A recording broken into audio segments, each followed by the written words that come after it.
پھر سورۃ الفاتحہ. سورۃ الفاتحہ جو ہے یہ نماز کا رکن ہے. عبادہ بن صامت رضی اللہ عنہ سے روایت ہے کہ رسول اللہ صلی اللہ علیہ وسلم نے فرمایا جس شخص نے سورۃ فاتحہ نہیں پڑھی اس کی نماز ہی نہیں ہوئی. جس شخص نے سورۃ فاتحہ نہیں پڑھی اس کی نماز نہیں ہوئی. اور یہ صحیح بخاری کی روایت ہے. ایک اور روایت مسند احمد کی ہے. ابو ہریرہ رضی اللہ عنہ فرماتے ہیں کہ رسول اللہ صلی اللہ علیہ وسلم نے فرمایا ہر وہ نماز جس میں سورۃ فاتحہ نہ پڑھی جائے وہ ناقص ہے، ناقص ہے، ناقص ہے، مکمل نہیں. عربی کے الفاظ دیکھیے، کل صلاۃ لا یقرأ فیہا بفاتحۃ الکتاب فہی خداج فہی خداج فہی خداج غیر تمام، تمام نہیں، مکمل نہیں. امام کے علاوہ مقتدی کو بھی سورۃ فاتحہ پڑھنے کا حکم ہے. نبی صلی اللہ علیہ وسلم کے اصحاب میں سے ایک صحابی سے مروی ہے، کہتے ہیں کہ نبی صلی اللہ علیہ وسلم نے فرمایا شاید تم لوگ امام کی قرات کے دوران قرات کرتے ہو، شاید تم لوگ امام کی قرات کے دوران قرات کرتے ہو. آپ نے 2 یا 3 مرتبہ یہ سوال دہرایا، یعنی جب امام پڑھتا تو لگتا تم بھی کچھ پڑھ رہے ہو. صحابہ نے عرض کیا یا رسول اللہ واقعی ہم ایسا کرتے ہیں. آپ صلی اللہ علیہ وسلم نے فرمایا پس ایسا نہ کیا کرو الا یہ کہ تم میں سے کوئی سورۃ فاتحہ پڑھے. اچھا اس میں کیا ہوتا ہے، آپ نے رمضان وغیرہ میں دیکھا ہوگا کہ جب تراویح میں امام کسی ایسی سورت پہ پہنچتا ہے تو مقتدی بھی ساتھ پڑھنے لگتے. مثلاً کون سی سورت؟ سورت یاسین، سورت رحمان. یعنی امام پڑھ رہا ہے ساتھ خود بھی پڑھنا شروع ہو جاتا ہے، اور امام پہ وہ چیز مشتبہ ہو جاتی ہے کیونکہ ہلکی ہلکی آوازیں بھی اکٹھی ہو کے امام کو ڈسٹرب کرتی ہیں اور اس کی قرات میں خلل آتا ہے. تو اس طرح نہیں پڑھنی چاہیے. ہاں سورۃ الفاتحہ جو ہے وہ دل بدل میں یعنی آہستہ آواز میں پڑھ لینی چاہیے، اس کو بھی اونچا نہیں پڑھنا. مقتدی امام کو خلل نہیں ڈال سکتا. ابو ہریرہ کہتے ہیں کہ رسول اللہ صلی اللہ علیہ وسلم نے فرمایا جو شخص کوئی نماز پڑھے اور اس میں ام القرآن یعنی سورۃ الفاتحہ نہ پڑھے تو ایسی نماز ناقص ہے، ناقص ہے، ناقص ہے، کامل نہیں. یہ وہی روایت ہے جو پیچھے آپ نے سنن ابی داؤد کی دیکھی. ابو صائب کہتے ہیں میں نے کہا اے ابو ہریرہ میں بعض اوقات امام کے پیچھے ہوتا ہوں تو پھر میں کیا کروں؟ تو انہوں نے میری کلائی دبائی اور کہا اے فارسی اسے اپنے نفس میں پڑھا کرو، یعنی دل میں پڑھا کرو. اچھا یہ بھی حکم کیوں ہے؟ تاکہ پھر ہمارا فوکس نماز کی طرف ہو. یعنی مثلا ہم دیکھتے ہیں نا امام پڑھ رہا ہے تو ہم پھر کوئی اور سیر کرنے لگتے ہیں کہیں. تو جب ہمیں یہ ہو کہ ہمیں بھی ساتھ ساتھ دل میں دہرانا ہے اس کو تو پھر توجہ رہتی ہے نماز کی طرف. یعنی وہ فارسی نسل کے تھے نا ابو صاحب، تو ابو صاحب کہنے کی بجائے کہا وہ فارسی. سمجھانے کا ایک طریقہ ہے. اور انہوں نے میری کلائی دبائی. تو اس سے یہ پتہ چلتا ہے کہ استاد جو ہے وہ کسی آلٹرنیٹ نام سے بھی پکار سکتا ہے، اور بعض اوقات ایک چپت چھوٹی سی لگا کے یا ایک یہ نہیں کہ ڈانٹ ڈپٹ اور بہت مار پٹائی، لیکن متوجہ کرنے کے لیے تاکہ بات سمجھ میں آ جائے. سورۃ فاتحہ قیام میں ہوگی، یعنی دعا استفتاح کے بعد. یہ قیام ابھی چل رہا ہے جو ہم شروع کیا تھا نا قیام کا طریقہ. ابو ہریرہ رضی اللہ عنہ سے روایت ہے انہوں نے فرمایا ہر نماز میں قرات کرنی چاہیے. پھر جن نمازوں میں رسول اللہ صلی اللہ علیہ وسلم نے ہمیں بآواز بلند سنایا ہم ان میں تمہیں بآواز بلند سناتے ہیں، اور جن میں آپ نے ہم سے قرات کو پوشیدہ رکھا ان میں ہم بھی تم سے پوشیدہ رکھتے ہیں. اور اگر تو ام القرآن سے زیادہ قرات نہ کرے تو بھی کافی ہے، اور اگر زیادہ پڑھ لے تو بہتر ہے. اس کا مطلب کیا ہے؟ مثلا ظہر کی نماز امام صاحب پڑھا رہے ہیں، انہوں نے اللہ اکبر کی. اب آپ چاہیں تو چاہے چپ رہے، چاہے آپ استفتاح کی دعا پڑھیں، لیکن سورۃ فاتحہ تو آپ کو لازمی پڑھنی ہے. اور اس کے علاوہ قرات اگر قرآن کی کوئی سورت پڑھنا چاہتے تو پڑھ لیں، اگر نہیں پڑھ رہے تو بھی امام کی قرات جو ہے وہ آپ کو کافی ہو جائے گی. ٹھیک ہے. اسی طرح مثلا امام بلند آواز سے نماز پڑھا رہا ہے، جہری نماز ہے، اور اس میں جتنی دیر سکوت کرتا ہے، جہاں جہاں خاموش ہوتا ہے وہاں آپ اپنا پڑھ لیں.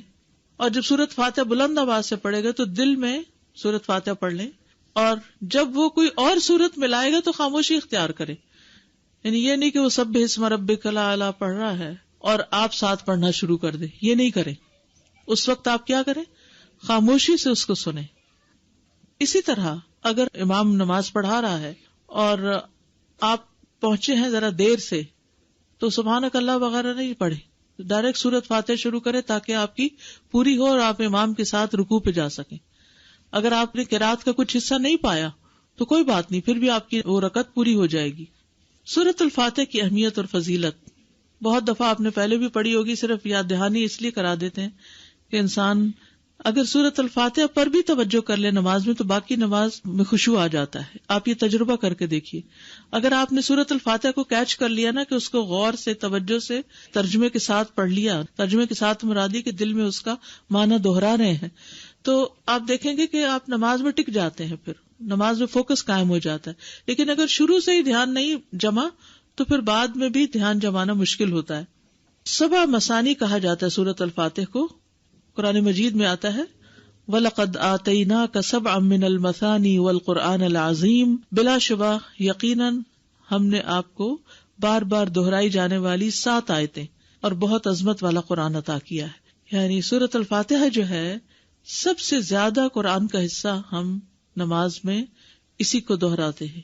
یعنی اور کوئی قرآن کا حصہ اتنا نہیں پڑھا جاتا جتنی ریپیٹیشن سورۃ الفاتحہ کی ہوتی ہے، نماز کے اندر بھی اور نماز کے علاوہ بھی. تو اسی لیے اس کو 7 من المثانی، دہرائی جانے والی 7 آیتیں. رسول اللہ صلی اللہ علیہ وسلم نے فرمایا اللہ عز و جل نے ام القرآن فاتحہ جیسی سورت نہ تورات میں نازل فرمائی اور نہ ہی انجیل میں، اور یہی 7 مثانی ہے. اور اللہ تعالیٰ فرماتے ہیں یہی سورت میرے اور میرے بندے کے درمیان تقسیم شدہ ہے اور میرے بندے کو وہی ملے گا جو وہ مانگے گا. کیسے تقسیم شدہ ہے؟ بہت ہی خوبصورت حدیث ہے یہ. ابو ہریرہ نبی صلی اللہ علیہ وسلم سے روایت کرتے ہیں کہ آپ نے فرمایا جس نے کوئی نماز پڑھی اور اس میں ام القرآن کی قرات نہ کی تو وہ ناقص ہے. 3 مرتبہ فرمایا، یعنی پوری ہی نہیں. ابو ہریرہ سے کہا گیا ہم امام کے پیچھے ہوتے ہیں. انہوں نے کہا اس کو اپنے دل میں پڑھ لیا کرو، کیونکہ میں نے رسول اللہ صلی اللہ علیہ وسلم سے سنا آپ فرما رہے تھے اللہ تعالیٰ نے فرمایا میں نے نماز اپنے اور اپنے بندے کے درمیان آدھی آدھی تقسیم کی ہے. اور یہاں نماز سے مراد کیا ہے؟ سورۃ الفاتحہ. اور میرے بندے نے جو مانگا وہ اس کے لیے ہے. اور اگر اوور آل اس کو لے تو نماز میں کچھ حصہ اللہ سبحانہ تعالیٰ کی تسبیح ہے، حمد ہے، اور کچھ حصہ دعا ہے. نماز کا مطلب کیا ہے؟ دعا. تو نماز میں یا ہم دعائیں مانگ رہے ہوتے ہیں یا اللہ کی تعریف بیان کر رہے ہوتے ہیں. ٹھیک ہے، تو بندہ جب اللہ کی تعریف کر چکتا ہے اور پھر اپنے لیے دعا کرتا ہے تو دعا قبول ہو جاتی ہے. جب بندہ الحمدللہ رب العالمین کہتا ہے تو اللہ تعالیٰ فرماتا ہے میرے بندے نے میری تعریف کی. جب وہ الرحمن الرحیم کہتا ہے تو اللہ تعالیٰ فرماتا ہے میرے بندے نے میری ثنا بیان کی. جب وہ مالک یوم الدین کہتا ہے تو اللہ تعالیٰ فرماتا ہے میرے بندے نے میری بزرگی بیان کی. یا فرماتا ہے میرے بندے نے اپنے معاملات میرے سپرد کر دیے. پھر جب وہ ایاک نعبد و ایاک نستعین کہتا ہے تو اللہ تعالیٰ فرماتا ہے یہ میرے اور میرے بندے کے درمیان ہے اور میرے بندے نے جو مانگا وہ اس کا ہے. بندے اور اللہ کے درمیان کیسے بتائے گا آپ میں سے کوئی؟ نعبد کیا ہے؟ تو اللہ کے لیے ہو گیا، اور نستعین ہمارے ہم.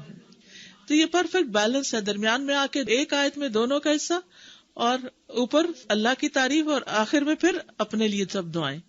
اور جب اہدنا الصراط المستقیم صراط الذین انعمت علیہم غیر المغضوب علیہم ولا الضالین کہتا ہے تو اللہ فرماتا ہے یہ میرے بندے کا ہے اور میرے بندے کے لیے ہے جو اس نے مانگا. پھر ہدایت کیسے نہیں ملے گی؟ انشاءاللہ ہدایت ملے گی کیونکہ اللہ نے وعدہ کر لیا. اب آپ دیکھیے اگر ہم نے اللہ کی تعریف کی اور ہمیں سمجھ نہیں آئی ہم نے کیا کیا، ایسے ہی بس تعریف کر گئے اور دعا مانگتے وقت ہم تھوڑے سے متوجہ ہو گئے، تو پھر ہم کیا کر رہے ہیں؟ تو سورۃ الفاتحہ کی ایک خوبی یہ ہے کہ یہ اللہ اور بندے کے درمیان تقسیم ہے. سفیان کہتے ہیں مجھے یہ روایت علاء بن عبد الرحمن بن یعقوب نے سنائی. میں ان کے پاس گیا، وہ گھر میں بیمار تھے. میں نے ان سے اس حدیث کے بارے میں سوال کیا اور انہوں نے مجھے یہ سنائی. یہ جو عربی کے اس کے الفاظ ہیں مجھے بہت ہی اچھے لگتے ہیں، جو اللہ تعالیٰ کا جواب آتا ہے فَإِذَا قَالَ الْعَبْدُ الْحَمْدُ لِلَّهِ رَبِّ الْعَالَمِينَ قَالَ اللَّهُ تَعَالَى حَمِدَنِي عَبْدِي وَإِذَا قَالَ الرَّحْمَنُ الرَّحِيمُ قَالَ اللَّهُ تَعَالَى أَثْنَى عَلَيَّ عَبْدِي وَإِذَا قَالَ مَالِكِ يَوْمِ الدِّينِ قَالَ مَجَّدَنِي عَبْدِي هَذَا بَيْنِي وَبَيْنَ عَبْدِي وَلِعَبْدِي مَا سَأَلَ. اب سورۃ الفاتحہ کی قراءت کا طریقہ کیا ہے، کیسے پڑھی جائے؟ ایک ایک آیت کو وقف کر کے پڑھنا. ام سلمہ سے مروی ہے کہ ان سے رسول اللہ صلی اللہ علیہ وسلم کی قراءت کے متعلق پوچھا گیا تو انہوں نے فرمایا کہ آپ ایک ایک آیت کو وقف کر کر کے پڑھتے تھے. پھر انہوں نے سورۃ الفاتحہ کی پہلی 3 آیات کو توڑ توڑ کر پڑھا، یعنی توڑ توڑ کے یعنی کہ آیت بیچ میں توڑ دی بلکہ ہر آیت پہ وقف کیا. بسم اللہ الرحمن الرحیم الحمد للہ رب العالمین الرحمن الرحیم مالک یوم الدین. اور پھر کہتی ہیں کان یقطع قراءتہ آیتن آیتن، کہ نبی صلی اللہ علیہ وسلم ایک ایک آیت کو وقف کر کے پڑھتے تھے. پھر آپ صلی اللہ علیہ وسلم الفاتحہ پڑھتے، آپ اس کی ایک ایک آیت الگ الگ کر کے پڑھتے، بسم اللہ الرحمن الرحیم پڑھتے، پھر رک جاتے، پھر الحمدللہ پڑھتے، اور پھر باقی بھی اسی طرح آخر تک. اسی طرح آپ کی تمام قرات تھی. آپ آیات کے اختتام پر رک جاتے اور ایک آیت کو دوسری سے ملا کر نہیں پڑھتے. کبھی نبی صلی اللہ علیہ وسلم مالک یوم الدین کی جگہ ملک یوم الدین بھی پڑھتے دوسری قرات سے. کبھی آپ اس کو مالک پڑھتے اور کبھی ملک پڑھتے. استاد، جماعت میں امام کے پیچھے پڑھنے والی ہے تو سورہ فاتحہ پڑھ سکتے ہیں، لیکن اگر ہم ایک رکعت سمجھیے دیر سے آئے ہیں، امام نے سورہ فاتحہ پڑھ لی اور دوسرے سورت کی قرات شروع کر دی، تو اس سلسلے میں اگر ہم اس میں بھی دل میں پڑھ کے جوائن کر پڑھ کے، جی ہاں دل میں پڑھ سکتے. دل میں پڑھنا مطلب پھر ہونٹ نہیں ہلیں گے اس میں؟ نہ بھی ہلکے ہلکے تو ہلیں گے، آواز سے نہیں پڑھیں گے. جیسے ہم گھر میں نماز پڑھ رہے ہیں، اگر ظہر کی نماز ہے، اس میں ہم اگر تھوڑی سی اونچی آواز میں جسٹ ٹو کیپ اٹینشن پڑھ سکتے ہیں، گھر میں ہلکی سی اونچی آواز میں. آگے آ رہا ہے ویسے مسئلہ. جی، جہری نمازیں جو ہیں ان میں اگر عورت گھر میں اونچی آواز سے پڑھتی ہے تو یہ مستحب ہے، یعنی پڑھ سکتی ہے.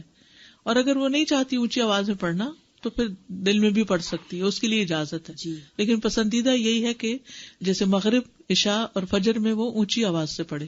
اگر جس میں اونچی آواز سے نہیں پڑھے گا اس میں پھر دل میں ہی پڑھنا چاہیے. جی ہاں. سازا جی، یہ سوال بہت فریکوینٹلی آتا ہے کہ جیسے جب جماعت میں اگر لیٹ جوائن کیا ہے اور سب کچھ اسکپ کرنے کے باوجود بھی الفاتحہ آپ کی مکمل نہیں ہو سکی اور امام صاحب رکوع میں چلے گئے ہیں، آپ نے الفاتحہ آدھی پڑھی، آدھی سے تھوڑی زیادہ پڑھی، تو اس میں اگر چند سیکنڈ کے وقفے سے آپ کی پوری ہو رہی تو پوری کر کے ذرا سا توقف کر کے چلے. بہت لمبا نہیں، لیکن اتنے نہیں ہو کہ آپ کو رکوع ہی مس ہو جائے. رائٹ ایز لانگ ایز آپ کو گیس ہے کہ آپ مکمل کر لیں گے ان کے اٹھنے سے پہلے تو آپ کر کے چند سیکنڈ میں سورت پوری ہو جاتی. جی. سورت الفاتحہ کی قرات کے بعد آمین کہنا، اس کے دلائل کیا ہے؟ صحیح بخاری کی روایت ہے، ابو ہریرہ سے روایت ہے کہ نبی صلی اللہ علیہ وسلم نے فرمایا جب امام آمین کہے تو تم بھی آمین کہو، کیونکہ جس کی آمین فرشتوں کی آمین کے موافق ہو گئی اس کے گزشتہ گناہ بخش دیے جائیں گے. ابن شہاب کا کہنا ہے کہ رسول اللہ صلی اللہ علیہ وسلم خود بھی آمین کہتے تھے، یعنی صرف مقتدی نہیں بلکہ خود بھی. نبی صلی اللہ علیہ وسلم کا بلند آواز سے آمین کہنا، وائل بن حجر کہتے ہیں رسول اللہ صلی اللہ علیہ وسلم جب ولضالین پڑھتے تو آمین کہتے اور اس کے ساتھ اپنی آواز بلند کرتے. رسول اللہ صلی اللہ علیہ وسلم جب ام القرآن سورۃ الفاتحہ کی قرات سے فارغ ہوتے تو آواز کو بلند کرتے ہوئے آمین کہتے. السلسلہ صحیحہ کی روایت ہے، اور پچھلی جو تھی سنن ابی داؤد کی اور اس سے پچھلی بخاری کی. آسمان پر فرشتوں کا آمین کہنا، یاد رکھیے جب آپ عبادت کر رہے ہوتے ہیں تو آپ کا ایک تعلق جو ہے وہ آسمان والوں سے بھی ہو جاتا ہے. ابو ہریرہ رضی اللہ عنہ سے روایت ہے کہ رسول اللہ صلی اللہ علیہ وسلم نے فرمایا جب تم میں سے کوئی آمین کہتا ہے تو آسمان پر فرشتے بھی آمین کہتے ہیں. اگر دونوں کی آمین ایک دوسرے سے مل جائے تو اس نمازی کے تمام گناہ بخش دیے جاتے ہیں. یعنی اتنا فائدہ ہے. آمین بھی ایک طرح سے دعا ہی ہے. آمین کا معنی کیا ہے؟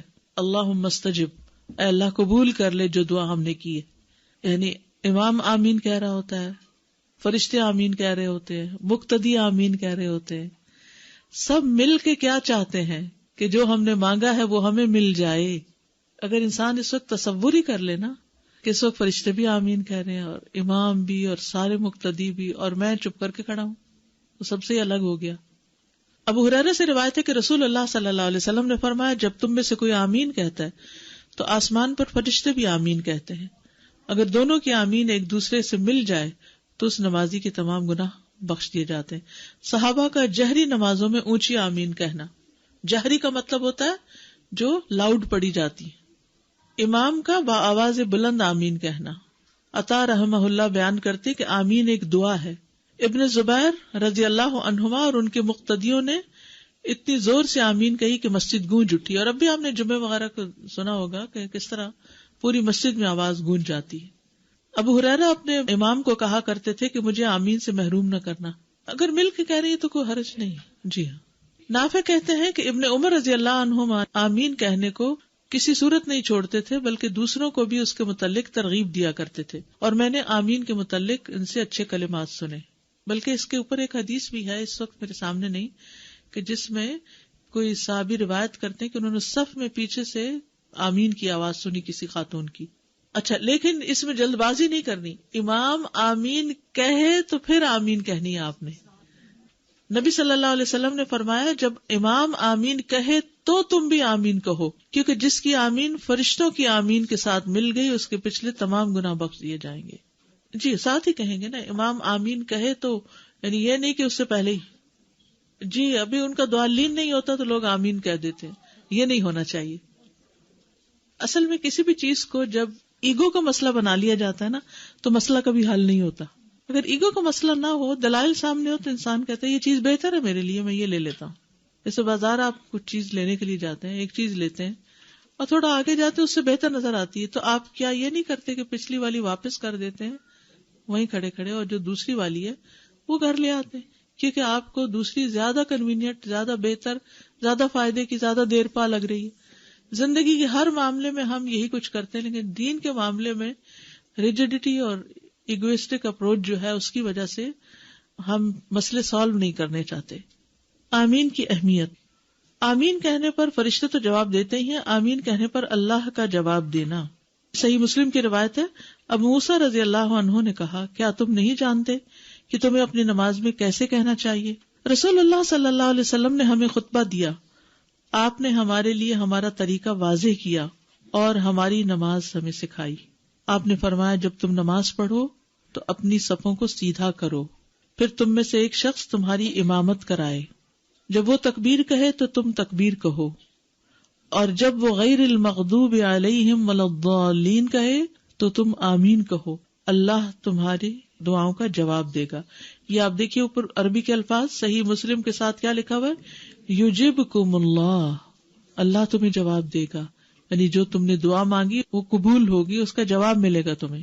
اور پھر آپ دیکھیے کہ یہ جو سورۃ الفاتحہ میں ہم خاص طور پر دعا مانگتے ہیں، اس میں ہم ہدایت کی دعا مانگ رہے ہوتے ہیں. اچھا، یہ ہدایت صرف دینی ہدایت نہیں ہوتی، کیونکہ ہم سمجھتے ہدایت سے مراد دین اسلام کے راستے پہ چل پڑنا، ٹھیک ہے، لیکن ہمیں کیا دنیاوی معاملات میں اللہ تعالیٰ کی رہنمائی کی ضرورت نہیں ہوتی ہے نا؟ مثلا جیسے استخارہ کرتے ہیں تو استخارے میں بھی ہم کیا کہتے ہیں کہ یا اللہ جس چیز میں خیر و بھلائی ہے وہ ہمارے لیے ہو جائے، ٹھیک ہے، ہر چیز میں. تو ہم کچھ چیزیں جو بڑی اہم ہوتی ہیں ان کے لیے تو استخارہ کرتے ہیں، لیکن کچھ چیزیں جو چھوٹی چھوٹی ساتھ ساتھ چل رہی ہوتی ہیں، انسان کو اپنی زندگی میں ہر لمحہ کچھ نہ کچھ ڈیسیژن بنانے پڑتے ہیں.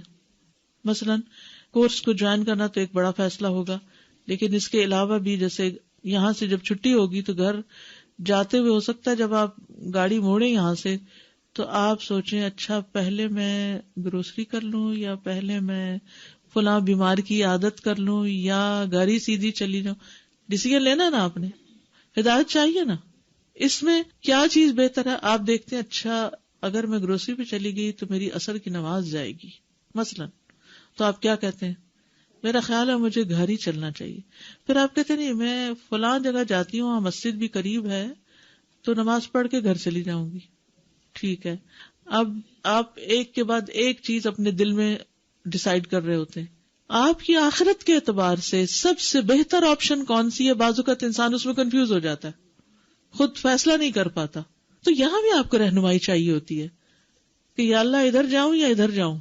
جس بندے کا ایک ہارٹ کنیکشن ہوتا ہے، دل کا ایک تعلق ہوتا ہے اللہ سبحانہ وتعالیٰ کے ساتھ، وہ اللہ سے باتیں کر رہا ہوتا ہے تو وہ چھوٹی چھوٹی چیزوں میں اس سے مشورے کر رہا ہوتا ہے، اپنی زبان میں باتیں کر رہا ہوتا ہے اپنے رب سے، یا اللہ میں اب یہ کروں یا یہ کروں. کیونکہ عموماً ہماری کنفیوژن انہی چیزوں میں تو رہتی ہے. مثلا آپ اکثر بیمار رہتے ہیں تو آپ کو کوئی سمجھ نہیں آتی کہ میں کروں تو کروں کیا. یا اللہ مجھے سمجھ نہیں آتا کہ میں کیا کھاؤں اور کیا نہ کھاؤں. مجھے نہیں پتا کہ کون سی چیزیں میری صحت کے لیے ٹھیک نہیں. میں یہ دوا کھاؤں کہ نہ کھاؤں. کچھ لوگوں سے سنا ہے کہ اس کا بہت سائیڈ افیکٹ ہوتا ہے. یہ کروں کہ نہ کروں. فلاں نے بلایا ہے جاؤں کہ نہ جاؤں. یہ چھوٹی چھوٹی باتیں جن میں اکثر ہم ڈیسیژن نہیں لے پاتے، جس کی وجہ سے بہت سا ٹائم بھی ویسٹ کرتے ہیں، انرجی ویسٹ کرتے ہیں، اور بعض اوقات غلط فیصلوں کی بنا پر جو غلط کانسیکوینسز اس کے آتے ہیں وہ بھگتنے میں اور بڑے مسئلوں کا شکار ہوتے ہیں. ان سب چیزوں میں ہمیں ایک نماز سے دوسری نماز کے بیچ میں جتنے بھی ہمارے کام ہیں، ہم سب میں ہمیں ہدایت چاہیے کہ ہم بہتر فیصلے کریں، کیونکہ ہر فیصلے کا، ہر کام کا ایک نتیجہ نکلنے والا ہے.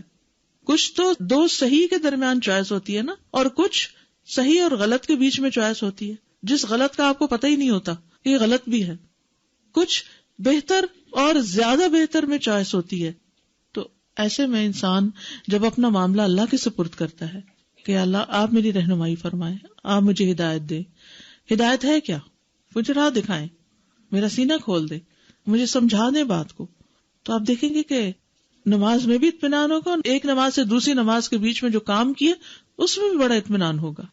بعض اوقات کوئی شخص آپ سے مشورہ مانگتا ہے، آپ بہت صاحب علم ہونے کے باوجود بھی ضروری نہیں کہ دوسرے کو صحیح بات بتا سکیں، اس میں غلطی کا امکان ہے.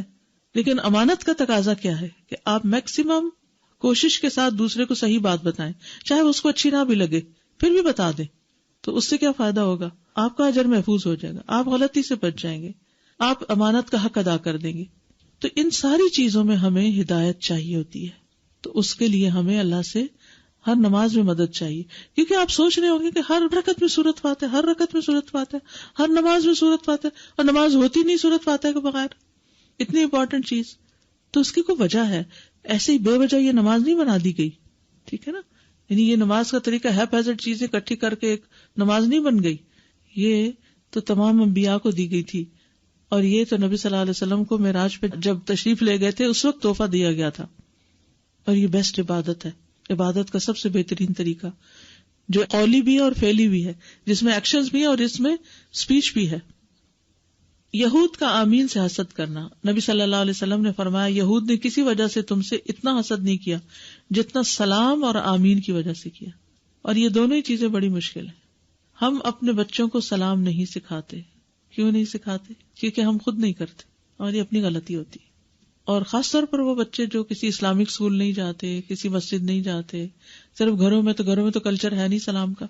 آپ انہیں سلام کر کے دیکھیں گے مجال جواب دے جائیں، ایک نہیں، دو نہیں، 10 ہوں 20 ہوں، کریں ذرا سلام جا کے.